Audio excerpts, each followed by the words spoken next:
Mas eu queria deixar uma palavra de Deus para você nessa noite. Abra sua Bíblia em Mateus capítulo 14. Mateus capítulo 14, versículo 22. Quantos acharam, digam amém. Diz assim, Mateus capítulo 14, versículo 22, diz assim.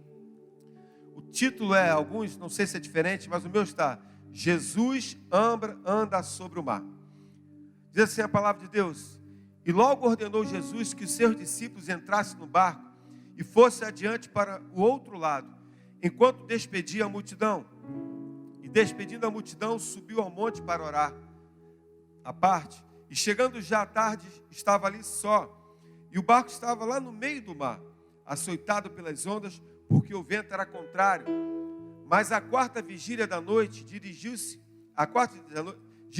Jesus para eles, andando por cima do mar. E os discípulos, vendo-o andando sobre o mar, assustaram-se, dizendo, é um fantasma, e gritaram com medo. Jesus, por eles, falou logo, dizendo, tende bom ânimo, sou eu, não temais.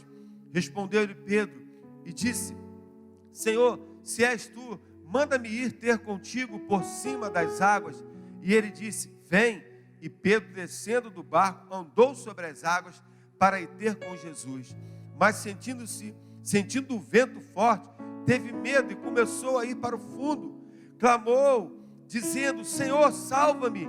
E logo Jesus, estendendo a mão, segurou e disse-lhe, homem de pequena fé, por que duvidaste? E quando subiram para o barco, acalmou o vento. Então aproximando-se os que estavam no barco, e adoraram-no, dizendo, és verdadeiramente o Filho de Deus. E tendo passado para o outro lado, chegaram à terra de Genezaré. Você pode dar glória a Deus? Que lindo esse texto. É um texto que alguns têm títulos diferentes, porque aqui a gente vê Jesus acalmando a tempestade, aqui a gente vê Jesus andando sobre as águas, aqui a gente vê Pedro também, por um certo momento, andando sobre as águas. E é um texto assim, de uma riqueza muito grande, mas eu quero compartilhar nesses poucos instantes que nós temos aqui, nessa reta final do culto, algo assim que Deus tem falado ao meu coração. E eu queria deixar como título essa mensagem, o que você vê nas tempestades da vida? Pergunta para o teu irmão com máscara, né? Aí que está do lado, quem está mais próximo, né? O que você tem visto, né? O que você vê nas tempestades da vida? É uma pergunta para a gente pensar sobre isso. Porque o cenário aqui, ele é muito interessante. Primeiro, Jesus dá uma missão para aqueles discípulos. Entra no barco e vai para o outro lado. Então eles estavam no lugar certo, fazendo a coisa certa, debaixo de uma palavra, debaixo de uma direção. E assim é a vida do crente, do homem e da mulher de Deus. Nós estamos debaixo de uma palavra, de uma direção de Deus. Deus nos colocou aqui na terra com um propósito. Nós temos o ID de Jesus para pregar o Evangelho. Nós temos uma caminhada com Deus para viver uma vida abundante. E aqui o texto diz que Jesus, olha, eu vou me despedir da multidão, mas vocês vão na frente, entra no barco. E parece que Jesus coloca eles numa verdadeira furada. Porque quando anoiteceu, a quarta vigília, se eu não me engano, de 3 às 6 da manhã, da madrugada, um horário bem escuro, e aí veio aquele vento, aquela tempestade, aquele mar ficou agitado, e Jesus vendo aquilo, Jesus vai de encontro àqueles homens, os seus discípulos, e quando ele faz aquilo, é o novo que se apresenta, porque até então, a visão que aqueles têm, de um homem, sobre as águas, num vento, à noite, numa tempestade, aquilo assusta eles. Quando a gente traz para os nossos dias, o que aconteceu e o que está acontecendo nesses dias, assustou muitas pessoas, é verdade ou não é? A pandemia trouxe assim, um susto muito grande, um pavor para muitas pessoas, um medo. O apóstolo tem falado muito sobre isso. Muitas pessoas dentro da igreja, apavoradas, medrosas, intimidadas. Porque até então, nós nunca tínhamos experimentado a nossa geração, e principalmente, talvez na história da humanidade, nada nesse nível, aonde o mundo inteiro para, aonde as pessoas têm que ficar dentro de casa, para muitas indústrias, muitos mercados, muitos comércios, muitas coisas param, limita a vida das pessoas, a doença vem, o contágio vem, o terror pela mídia vem, isso aí traz um medo muito grande para as pessoas, e é algo novo. Quem aqui já estava fazendo projetos aí para casar e não pôde casar? Gente que fez projeto para fazer uma festa da sua filha de 15 anos, não fez. Gente que pensou, tal dia eu vou para tal estado ver um jogo de futebol, eu vou passear, eu vou para uma pousada, eu vou fazer uma viagem de casamento. E muitas pessoas não tiveram isso, porque de repente o mundo foi assolado por uma pandemia. Era o novo. Jesus naquele momento era o novo. Por que ele era o novo? Era algo que talvez naquele primeiro momento assustava. A Bíblia diz que eles viam como um fantasma. Que homem é esse que está andando pelas águas? Já não basta a tempestade, já não basta o vento. Mas Jesus, ele tem o cuidado de sempre nos acalmar. E ali ele fala assim: olha, não temas, fica tranquilo, sou eu. Aí eles, é Jesus? É, não é? E aí Pedro fala: se é Jesus, manda eu ter contigo, ou seja, manda que eu vá até você. E aí ele fala: pode vir, Pedro, vem.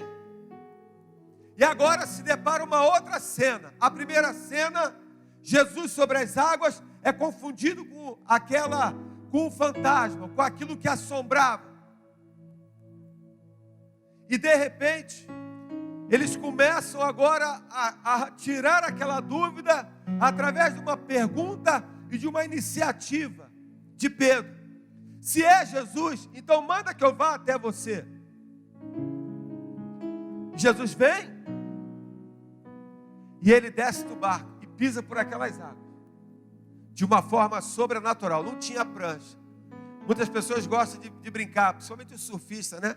Jesus andava sobre as águas, o pessoal desliza com a prancha, né? Os surfistas gostam de falar isso, mas ninguém consegue pisar numa água do mar e conseguir ficar ali por cima. Por quê? A gravidade natural te joga para baixo. Mas aquele Pedro tem a ousadia. Fala assim: Pedro era ousado. Pedro, ele quando viu o novo, ele se viu, dentro dele havia algo impetuoso, uma ousadia. Se és tu, Senhor, me manda até ti. E ele sai ali andando. Ele começa a andar. Ele começa a viver um milagre sobrenatural. Andar sobre as águas, amado, é algo sobrenatural. Ele começa a viver o sobrenatural. Ele começa a viver aquilo que Jesus estava mostrando para ele. Por que ele andava? Porque ele era Deus, ele tinha poder sobre as águas, sobre o vento, sobre tudo, sobre a gravidade. Você pode dar glória a Deus por isso? Ele começa a viver aquele milagre. Ele começa a viver aquela experiência. Só que no meio da caminhada até Jesus, o vento ali batendo, ele tira o foco de Jesus e olha para o vento, e olha para a tempestade. E quando ele olha para a tempestade, quando ele olha para o vento, quando ele tira o foco de Jesus, toda aquela convicção, toda aquela fé, toda aquela certeza é trocado pela dúvida. E ele começa a afundar. E amados, não sei se Pedro sabia nadar, mas uma coisa era certa: era madrugada, havia uma tempestade ali um vento forte, o mar revolto, aquela situação. Isso ele pensou: eu vou morrer, como é que vão me achar? Eu vou afundar, eu vou morrer. E aí Jesus estende a mão, vai até ele, estende a mão, pega pela mão. E aí, amados, talvez Pedro olhe assim quando ouve a palavra. O texto diz, como é que ele fala? Jesus, porém, falou, dizendo: tem de bom ânimo, não temais. Não, perdão, aqui no 31. E logo Jesus, estendendo a mão, segurou, disse-lhe: homem de pequena fé, por que duvidaste? Foi o único que teve coragem de falar: me manda até a ti. Mas na caminhada, ele agiu igual aqueles que ficaram no barco. Porque olhou para o lado, olhou para as circunstâncias e começou a afundar. Quantas pessoas estão deixando de olhar para Jesus e estão afundando nos mares da vida? Estão perdendo seus ministérios, estão perdendo as suas famílias, porque não estão olhando para a palavra, não estão olhando para o autor e consumador da sua fé. Quantas pessoas estão perdidas, pessoas estão perecendo, pessoas estão morrendo, porque estão olhando para o lado. Aquilo, o mar, o vento, são coisas terrenas. Quantas pessoas estão se perdendo? Porque começaram uma caminhada de fé, mas numa trajetória, começaram a olhar mais para o lado, para o mundo, para as adversidades do mundo, para as pressões do mundo, do que para olhar para o autor e consumador da sua fé, Jesus. Você pode dar glória a Deus? Gente que está afundando, mas no nome de Jesus eu profetizo: se você está nesse estado, se você tem vivido essa situação, olhar para o lado, olhar para o vento, olhar para as pressões e esquecer que você tem um Deus que é poderoso para fazer infinitamente mais. Amado, se você começou a cair, faça como Pedro fez: Senhor, me segura, me pega pela mão. Eu reconheço a minha timidez, a minha falta de fé, mas não deixe eu morrer, não deixe eu afundar. Eu quero declarar isso para você. Estende a mão para o Senhor. Não ache que está tudo perdido, porque Pedro não ficou calado e morreu. Ele levantou o braço, ele pediu ajuda e Jesus estendeu a sua mão. Diga para o teu irmão assim: não importa as circunstâncias, Jesus vai sempre estender a mão para você. Você pode dar glória a Deus? Você pode aplaudir ao Cordeiro de Deus?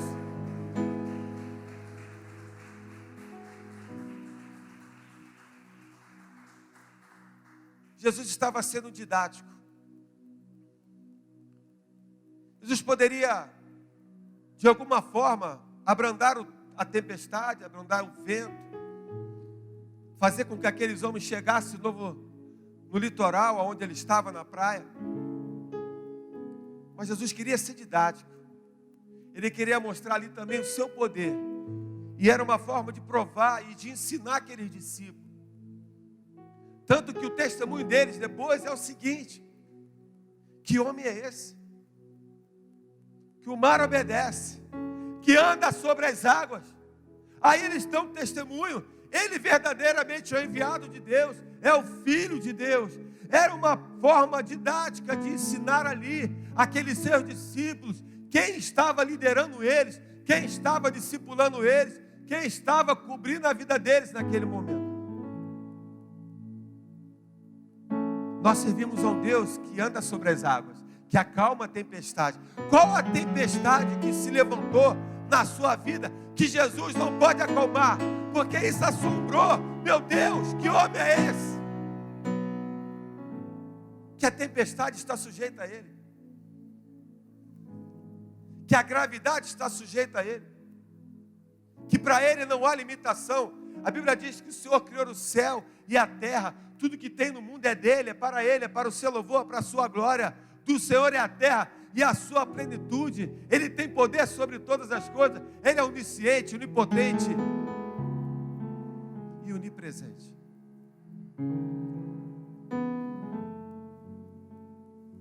Mas eu quero trazer agora uma reflexão sobre o título. O que você tem visto nas tempestades da sua vida? Porque se nós temos um Deus que é onipresente. Deus que está em todos os lugares. Não importa a pandemia, não importa as tempestades, não importa as adversidades. Aprenda a discernir o Senhor. Senhor, eu não estou só nessa tempestade. Eu não estou só nesse furacão. Eu não estou só. Pode até ter coisas que simbolizam que o fantasma aqui, que traz o medo. A pandemia pode trazer o medo. As circunstâncias podem trazer um certo temor. E nós assim, humanamente falamos, eu sei que muitas pessoas olham assim, tem aquele impacto. Mas o desejo de Deus é que pode até ter um impacto, mas dentro de nós há princípios, há uma fé, há uma confiança no Senhor, que Ele está sempre conosco. Se a gente está na pandemia, a gente atravessa a pandemia. Se a gente está no deserto, a gente atravessa o deserto. Se a gente está no maremoto, a gente atravessa o maremoto, porque Ele está conosco. Você pode dar glória a Deus, você pode aplaudir ao Cordeiro de Deus. Sabe por que muitas pessoas estão hoje? Elas não estão dentro do seu lar. Elas estão acovardadas, intimidadas. Elas estão hoje acorrentadas no seu medo. O verdadeiro amor lança fora todo medo. Às vezes as circunstâncias são difíceis, Era o novo. Jesus andar sobre as águas, aparecesse ali andando sobre as águas, era novo. A pandemia, algo novo. Mas como eu me encaixo nisso? Como eu enxergo isso? E como eu me porto nisso? Como é que eu faço? Qual o tamanho da fé que eu tenho? Porque não é uma fé para atravessar partes do caminho, mas é uma fé para chegar até Jesus. Jesus, se tu andou, eu vou também andar. Eu não vou afundar, eu não vou desistir. Mas se por algum motivo você vacilou na caminhada, se por algum motivo você titubeou pelo caminho, entenda que você tem um Deus que não abre mão de estender a mão e te pegar e te levantar. Filho, a sua fé é pequena, mas ela é tamanha que você não deixou de pedir ajuda. Você estendeu a sua mão, e quando você estendeu a sua mão, Ele pega pela sua mão, Ele te levanta, Ele vai te sustentar, Ele vai te abençoar, Ele vai te trazer para cima e vai te levar para um lugar seguro. E aquilo que Ele te chamou para fazer, quando Jesus chega no barco, a missão é terminada. Eles atravessam para o outro lado, eles aprendem uma lição, eles aprendem com o seu Deus, ele aprende com aquele que era o seu mestre, o seu Senhor, que eles não estavam só. Eles pensaram talvez que iam perder a vida, talvez ia ter perdas materiais, perdas de vidas. Quantas pessoas, amado, tiveram perdas nesse tempo? Mas tem pessoas que estão tendo ganhos, estão tendo lucros nesse tempo. É verdade ou não é? Tem gente falindo, tem gente perdendo emprego, tem gente perdendo parte do salário, mas tem pessoas que estão prosperando. Porque talvez pedir a Deus, Deus, me dá discernimento para enxergar o que o Senhor pode me ensinar, o que o Senhor pode me mostrar, o que o Senhor pode, Senhor, abrir meu entendimento para fazer diferente, para que eu possa, em meio a tudo isso, ter uma prosperidade, poder sustentar a minha família, poder ter um ganho maior, poder aproveitar, não se aproveitar das pessoas, mas poder enxergar nas circunstâncias uma oportunidade de fazer algo diferenciado, que traga prosperidade, que traga a bênção para a tua vida e para a tua família, no nome de Jesus. Você pode dizer amém por isso? Aleluia. Por isso, no nome de Jesus, não deixe que nas tempestades da vida você só enxerga os fantasmas, os tsunamis, os maremotos, as pressões, as adversidades. Passa a enxergar Jesus, porque Ele está contigo. Qual foi a atitude de Jesus? Veio o mar, veio o vento. Ele falou, é minha hora, eu vou me apresentar, eu vou me revelar. Lembra que nós ministramos? É assim que eu luto as minhas guerras.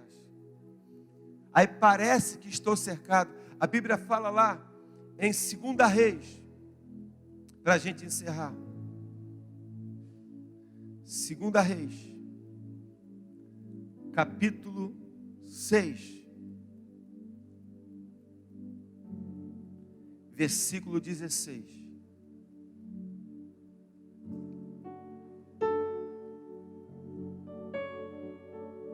Vou começar do 15.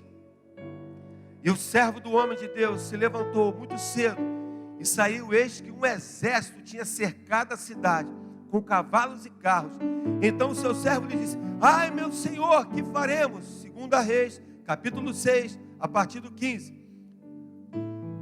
Vem o 16, diz assim: e disse-lhe: não temas, porque mais são os que estão conosco do que estão com eles. E orou Eliseu e disse: Senhor, peço-te que lhe abra os olhos para que veja. E o Senhor abriu os olhos do moço e viu, e eis que o monte estava cheio de cavalos e de carros de fogo em redor de Eliseu. Você pode dar glória a Deus?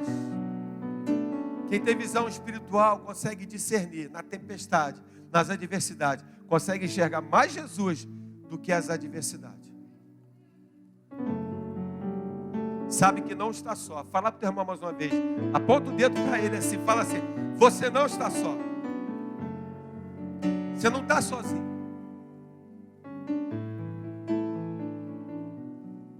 Eles estavam lá na tempestade. Talvez alguém pensou assim. O texto não relata, mas talvez algum discípulo pensou assim: poxa, olha o que Jesus fez com a gente. Eles deviam saber que havia uma tempestade, que havia um vento, que havia aí uma situação complicada. Deixou a gente sozinho, não. Tudo aquilo havia um propósito de Deus. Deus não te levou e te colocou aonde você está. Ele não pediu você para fazer o que você tem que fazer. Ele não te deu esse ministério, esse chamado. Ele não te deu esse desafio para você pensar que você está só. Ele está contigo. Pode ter certeza. Se Ele não apareceu, é porque Ele quer se revelar no momento certo para você. Mas você não está só, porque Ele é Senhor. Ele é Deus. Você pode ficar de pé nesse seu lugar. Vamos orar e vamos declarar que Ele está conosco, que Ele é o nosso Deus, que Ele é o nosso Senhor, que verdadeiramente, amado, minha amada, meu irmão, nessa noite eu quero declarar e profetizar sobre você, que todo espírito de medo, que tem talvez te acorrentado dentro do seu lar, talvez você não está aqui hoje, ou você não está na sua igreja, ou você não está assistindo o culto presencial, não porque você está no grupo de risco, não por causa da sua idade, mas porque você está hoje intimidado e acovardado. Mas eu quero declarar, põe a mão aí no teu coração, eu quero orar por você e declarar que caiam por terra todo espírito de medo, todo espírito escravizado no seu lar, na sua vida espiritual, que caiam por terra no nome de Jesus. Seja livre, amado. Seja livre para adorar o Senhor. Seja livre para trabalhar. Seja livre para produzir. Seja livre para exercer o teu ministério, o teu chamado. Seja livre para estar na casa de Deus. Seja livre. Enxerga mais Jesus e menos os ventos contrários. Jesus tem poder de acalmar a tempestade. Jesus tem poder de mudar a tua sorte. Se você, mas pastor, eu estou desempregado, Deus vai abrir uma porta. Pastor, eu perdi parte do meu salário, Deus vai restituir, porque Ele é Deus. Ele te deu uma missão, Ele te deu um chamado, Ele te ama, Ele está contigo, Ele vai sempre estender a sua mão. Você não está só. Você pode dar glória a Deus. Obrigado, Deus, pelo teu amor, pelo teu cuidado. Visita agora teus filhos. Visita com a tua graça, com a tua unção, com o teu poder. Nós repreendemos todo espírito de medo, de covardia, de intimidação. A morte não vai prevalecer. A enfermidade não vai prevalecer. O desemprego não vai continuar. as perdas não vão prevalecer, porque maior é o que está conosco. O nosso Deus é poderoso, Ele é fiel, Ele não muda, Ele é o mesmo ontem, Ele é o mesmo hoje e eternamente. A Ele toda a honra, a Ele toda a glória, no nome que é sobre todo nome, o nome de Jesus. Você pode aplaudir ao Cordeiro de Deus. Aleluia.